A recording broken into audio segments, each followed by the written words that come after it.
게이트는 대단한 작품입니다. 왜냐면 이제까지 없었던 새로운 관람 문화를 만들기 때문입니다. 영화 관람 중에 욕설을 한다든지 그냥 나가버리는데 그러려니 한다든지 관객들이 피식피식 영화를 비웃는다든지 급기야 영화 내용 따위는 던져버리고 배우 이름 맞추기를 하는 커플이 스마트폰을 열고 검색을 하는데 아무도 제지하지 않고 각자 스마트폰을 꺼낸다든지 하는 장면이죠. 사실 저도 중간부터는 오 이문식이다, 선우 운숙이다, 와 임철영, 저 사람 이름 뭐더라? 미스터 팡? 여기에서도 나오네? 하면서 봤어요. 사실 이게 무척 재미있습니다. 영화의 유일한 재미일지도 모르죠. 이 영화의 감독은 신재호입니다. 신재호 감독이 누구인지 생소하시다고요? 네, 신재호 감독은 개명을 했습니다. 그 전에 사용하던 이름은 신동엽입니다. 치해법권, 서유기 리턴즈, 내 사랑 싸가지를 연출한 감독이기도 합니다. 이만하면 이 영화가 어느 정도인지 감을 잡으실 분들도 많을 것 같습니다. 우선 이 영화의 리뷰를 시작하기 전에 평점부터 공개합니다. 제가 제목을 반어법으로 써서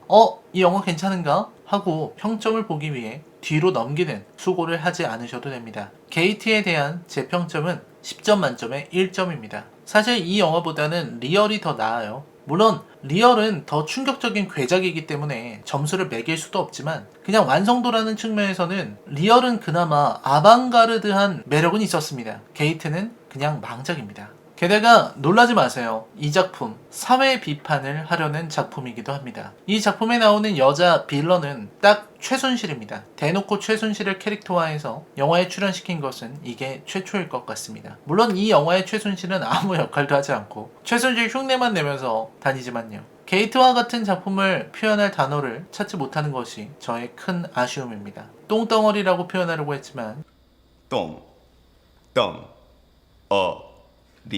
똥덩어리는 점잖지 못한 표현이거든요. 그래서 제가 생각해낸 표현이 D급 영화입니다. 네, 별로네요. 제 하찮은 어휘력이 한탄스럽습니다. 내가 이러려고 국문과 나왔나 자괴감이 들고 괴롭기만 하네요. 신재호 감독, 정려원, 임창정, 정상호 주연의 게이트 리뷰 시작하도록 하겠습니다. 스포일러 있으니 주의하시길 바랍니다. 리뷰 시작합니다.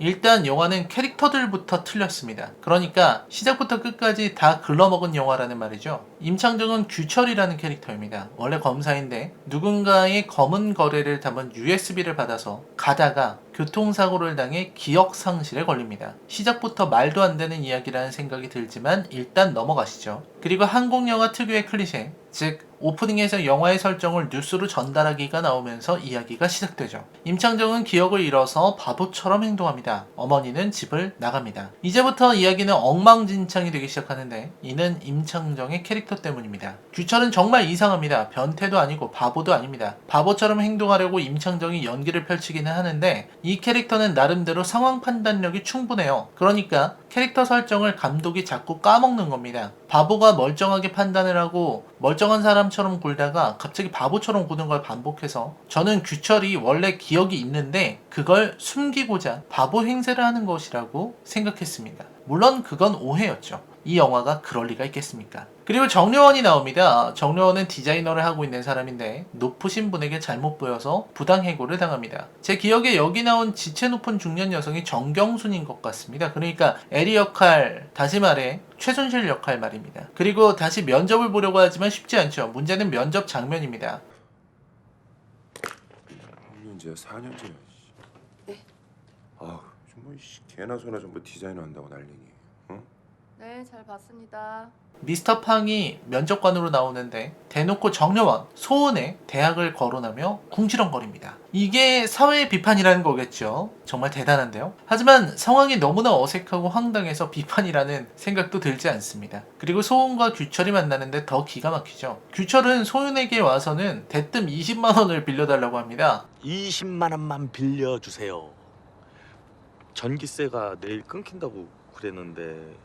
참고로 이 두 사람은 친한 것도 아니고 그냥 아파트 옆집 사는 사람이에요. 언제 갚는다는 말도 없이 그냥 20만 원을 달라는 겁니다. 전기료를 못 냈다면서요. 정말 기가 막힌 상황에 영혼이 빠져나갈 것 같죠? 그리고 집에 와보니 소은의 여동생 미애가 사채를 썼다는군요. 사채업자들이 협박을 하고 있습니다. 그러던 중 소은의 아버지 이경영이 연기한 장춘이 교도소에서 나옵니다. 장춘은 나오자마자 이문식의 철수와 만나 몸개그를 보여줍니다. 둘은 가족관계죠. 장춘과 철수는 과거 도둑질을 하다가 검거되었는데 장춘만 뒤집어쓰고 수감된 모양입니다. 장춘과 소은은 사이가 좋지 않습니다. 그리고 이들은 결국 소은의 위기, 즉 미애의 사채 때문에 엮이게 됩니다. 미애에게 돈을 빌려준 사채업자는 막장 고리대금업을 하고 있는 정상호, 민욱이라는 인물인데 잔인한 인물로 묘사됩니다. 정상호는 제법 진지한 연기를 보여줍니다. 악역 연기를 꽤 잘 표현하고 있어요. 민욱은 소은에게 관심을 가지고 돈으로 그녀를 어떻게 해보려고 하지만 거절당하고 그 보복으로 더욱 가혹하게 소은과 미애를 협박하기 시작하죠. 미애는 신체 포기각서도 썼더군요. 영화는 현실과 다릅니다. 하지만 적어도 현실 세계를 다루고 있는 영화라면 픽진성을 갖추고 있어야 합니다. 픽진성이란 고대 이야기에서 요구되었던 그리고 현대 리얼리즘에서 중요하게 여겨지는 있음직함, 그럴듯함을 의미합니다. 그러니까 신체 포기각서를 막 쓰고 빚을 진 사람의 장기를 마구 적출하는 행위는 너무나 비현실적이라는 거죠. 여기 등장인물들은 자주 법을 입에 올리는데 경찰이나 법은 존재하지 않는 것처럼 행동하니 우스울 따름입니다. 겨우 위기에서 벗어나 돌아와 보니 집에 모인 규철과 장춘, 철수, 그리고 어머니가 암에 걸려 갑자기 돈이 필요해진 원호까지 가세해서 절도 범죄 모의를 하고 있습니다.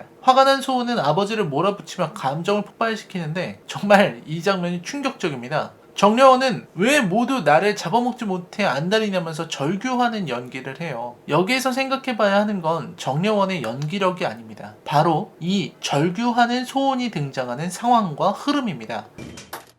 딸 자식은 집 날리고 돈 날리고 탈탈 털렸는데 그래서 죽을 생각까지 했는데 아빠라는 사람은 나 몰래 또 어디 털 생각을 해? 옥상에 갔다 왔어. 그래도 뭐가 돼 보겠다고 열심히 미친 듯이 살고 있잖아. 근데 왜 나는 왜 이렇게 못 찍어서 안다는 거야 진짜. 내가 뭘 그렇게 잘못했는데 왜?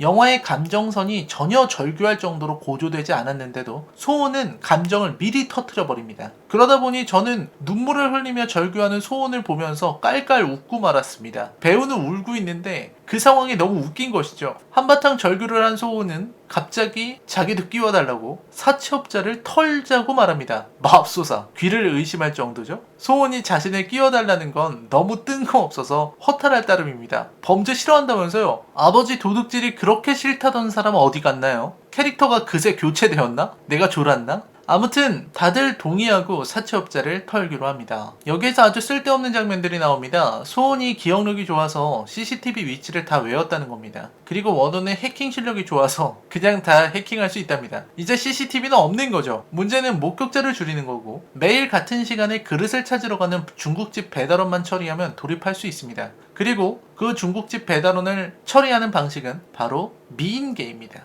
미인계도 어떤 거냐면 여자가 바바리만 입고 있다가 중국집 배달원이 오토바이를 타고 지나갈 때 길을 막고 바바리를 펼친다는 겁니다. 네, 저 진심입니다. 영화에서 진지하게 이런 계획이 입안되었고 모든 구성원이 이 계획에 동의하고 또 실행됩니다. 그렇습니다. 이건 코미디죠. 문제는 웃기가 힘든 코미디라는 겁니다. 재미 이전에 문제가 있는 건데 문제는 그 문제가 여기에서 끝나지가 않아요. 처음 미인계를 시도한 건 미애입니다. 문제는 미애가 아주 못생긴 여자로 작품에서 묘사되고 있다는 거죠. 예정대로 미애가 바바리를 입은 채 오토바이를 타고 이동하는 중국집 배달원 앞을 가로막고 바바리를 펼칩니다. 그러자 중국집 배달원은 기겁하면서 미애의 외모를 비하하며 떠나버립니다. 미애는 펑펑 울고요.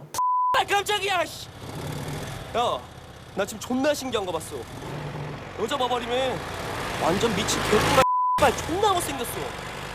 저는 이 장면에서 정말 심각한 문제를 느끼지 않을 수 없었습니다. 이건 단지 외모로 놀리고 웃음거리로 만드는 코미디의 범주를 넘어섰어요. 그리고 다음 장면에서는 소은이 바바리를 입고 시도하고 중국집 배달원은 소은에게 홀딱 반해 따라간다는 연출입니다. 여자가 옷을 벗어서 그걸로 남자를 유혹해서 데려간다.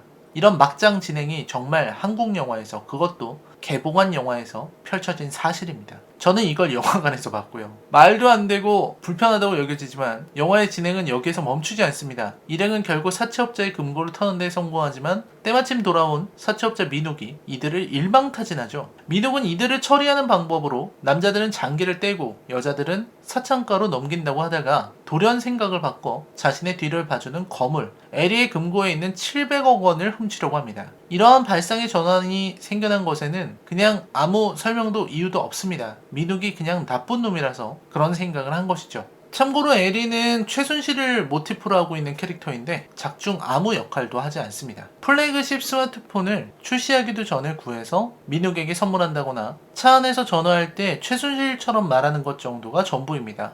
누가 보면 내가 어린 줄 알겠네. 양아치 같은 새끼들. 그리고 민욱이 도둑들을 데리고 작전을 할 때는 마작을 하는데 사실 이건 마작으로 패만 만지작거리지 마작을 하는 것도 아닙니다. 펑캉 론을 외치거나 템파이를 만들지도 않고 그냥 패를 만지작거릴 뿐이죠. 그냥 이미지만 빌려와서 전시하는 것에 불과해요. 이 영화가 그렇죠. 그리고 일행은 에리의 집을 털러 갑니다. 민욱은 스스로 에리를 커버하는 한편 도둑들이 다른 마음을 품지 못하도록 소은과 미애를 인질로 잡아놓죠. 남자들만 도둑질을 하는 건데 원호가 난관에 부딪힙니다. 문에 걸린 암호를 풀지 못한 거죠. 원호는 결국 어딘가로 연락해서 이 문을 뚫을 수 있는 유일한 사람을 부르는데 그 사람이 원호의 엄마입니다. 네, 암에 걸렸다는 바로 그 엄마. 그리고 그 엄마가 우리나라 최고의 해커래요. 분명히 돈이 없어서 암 치료도 안 한다는 분이셨는데 암은 금방 다 나으셨는지 멀쩡한 모습으로 오셔서는 가볍게 문의 암호를 풀어줍니다. 일행은 결국 돈을 얻게 되고 민욱은 욕심 때문에 자기 스스로 돈을 옮기다가 장춘의 계략에 빠져 금고에 갇히는 신세가 됩니다. 네, 여기까지 보시면 아시겠지만 공기가 되어버린 사람이 있죠? 바로 임창정이 연기한 규철입니다. 규철은 거의 조연에 가까운 역할만 맡아서 합니다. 도둑질을 할 때 망을 보는 역할이죠. 완전히 증발되는 겁니다. 그러다가 마지막에 갑자기 교통사고를 목격하더니만 기억이 별안간에 떠올라서 다시 검사가 됩니다. 그리고 그 USB를 찾아서 사건의 중요한 증거로 제출하죠. 이게 무슨...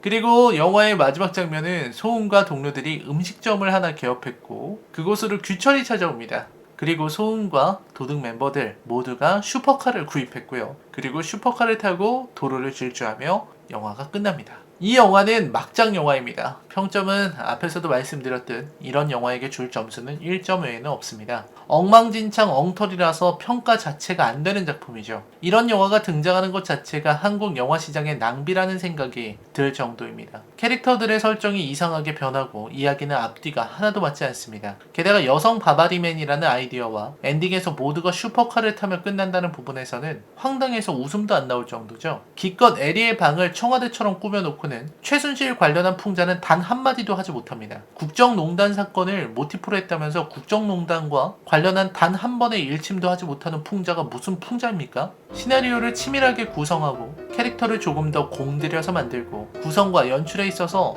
치열한 연구와 공부가 없이는 박진감 넘치는 영화를 만들 수도 없고 코미디 영화라 해도 관객에게 웃음을 줄 수 없습니다. 웃음은 타이밍의 미학이고 이러한 코미디를 만드는 것은 대단히 어려운 일입니다. 이 영화는 그러한 부분에서 모조리 수준 이하이기 때문에 아무도 즐기지 못하게 되는 것입니다. 보다 좋은 영화들이 한국 영화판에 등장하길 바라면서 리뷰를 마무리하려 합니다. 라이너의 컬처 쇼크 영화 리뷰는 계속됩니다. 시청해주셔서 감사합니다. 안녕히 계십시오.